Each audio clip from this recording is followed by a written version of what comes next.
ஆண்டவராக இயேசு கிறிஸ்துவின் நாமத்தினாலே இந்த நாளில் உங்களுக்கு வாழ்த்துக்களை தெரிவித்துக் கொள்கிறேன். எப்படி இருக்கீங்க? சந்தோஷமாக இருக்கீங்களா? மகிழ்ச்சியாக இருக்கீங்களா? உங்களை சந்திக்கிறதுல மிகுந்த மகிழ்ச்சி அடைகிறேன். நாங்கள் ஒவ்வொரு நாளும் உங்களுக்காக ஜெபிக்கிறோம். நீங்களே எங்களுக்காக ஜெபித்து கொள்ளுங்கள். இந்த நாளிலும் கூட பிறந்த நாளை திருமண நாளை கொண்டாடுகிற பிள்ளைகளை இயேசுவின் நாமத்தினால் ஆசீர்வதித்து ஜெபிக்கிறேன்.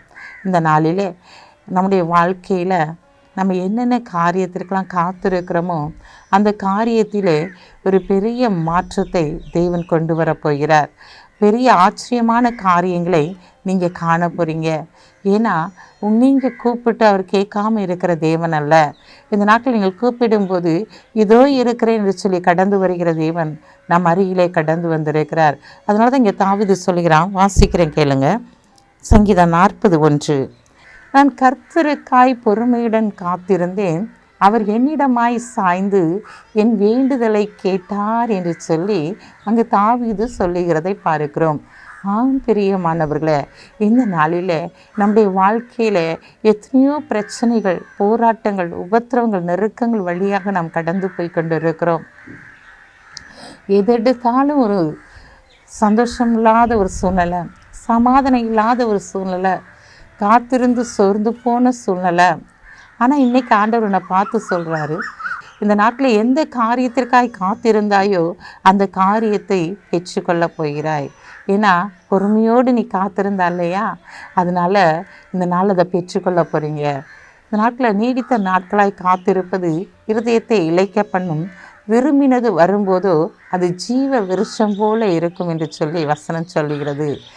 பிரியமானவர்களே, எல்லா காரியத்திலும் நீங்கள் பொறுமையோடு காத்திருக்கும்போது அந்த காத்திருந்த காரியத்திற்கு ஒரு முடிவை ஆண்டவர் கொடுக்க போகிறார். காத்திருந்த காரியத்தை நீங்கள் பெற்றுக்கொள்ள போகிறீங்க. எத்தனை வருடங்களாய் ஆண்டவருடைய சமூகத்தில் நீங்கள் காத்திருந்தீங்களோ, இந்த காரியத்தை நீ செய்து முடித்தே ஆக வேண்டும் என்று சொல்லி போராடி ஜெபித்து கொண்டிருந்தீங்களோ, என் பிள்ளையுடைய வாழ்க்கையில் இந்த காரியம் நடக்க வேண்டும் என்று சொல்லி எதிர்பார்ப்போடு காத்திருந்தீங்களோ, அத்தனை காரியத்தையும் தெய்வனுடைய சமூகத்திலிருந்து இந்த நாளிலே பெற்றுக்கொள்ள போகிறீங்க. ஏன் கலங்குறீங்க? ஏன்னா அவர் சமூகம் உங்களுக்கு முன்பாய் கடந்து செல்கிறது. அவர் கோணலான பாதைகளை அவர் செவ்வையாக்குகிற தேவனாய் இருக்கிறபடியினால் இந்த நாளில் உனக்காக அவர் யாவையும் செய்து முடிக்க போகிறார். இந்த நாளில் நீ விரும்புகிற காரியத்தை உன்னுடைய வாழ்க்கையில செய்து இந்த நாளில் ஆண்டவர் உன்னை கனப்படுத்த போகிறார். உன் மன விருப்பத்தின்படி உனக்கு யாவையும் தந்தரலி உன் ஆலோசனைகளை அவர் நிறைவேற்ற போகிறார். ஏன்னா நீ காத்திருந்த காரியத்தை இன்றைக்கு நீ பெற்றுக்கொள்ள போற.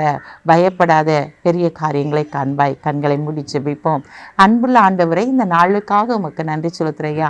இந்த நாளிலும் கூட தகப்பனே, கர்த்தருக்காய் நான் பொறுமையுடன் காத்திருந்தேன், அவர் என்னிடமாய் சாய்ந்து என் விடுதலை கேட்டார் என்று சொல்லி பார்த்தோம். ஆண்டவரே, இந்த நாளிலும் தகப்பனே, உடைய பிள்ளைகள் காத்திருந்த காரியத்தில் ஆண்டவரை பெற்றுக்கொள்ள போகிறாங்கப்பா.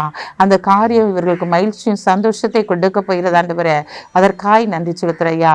இந்த நாளிலும் பிறந்த நாளை திருநாளை கொண்டாடுகிற பிள்ளைகளை இயேசுவின் நாமத்தினால் ஆசீர்வதித்து ஜெபிக்கிறேன். சப்பா, சந்தோஷமாயிருங்கள், மறுபடியும் சந்தோஷமாயிருங்கள் சொன்ன வார்த்தையின்படி அப்பா இந்த நாளில் கர்த்தருக்குள் சந்தோஷமாக இருக்கும்படியான காரியத்தை செய்து உடைய பிள்ளைகளை கனப்படுத்துங்க. இயேசுவின் நாமத்தில் ஜெபிக்கிற நல்ல பிதாவே, ஆமென்.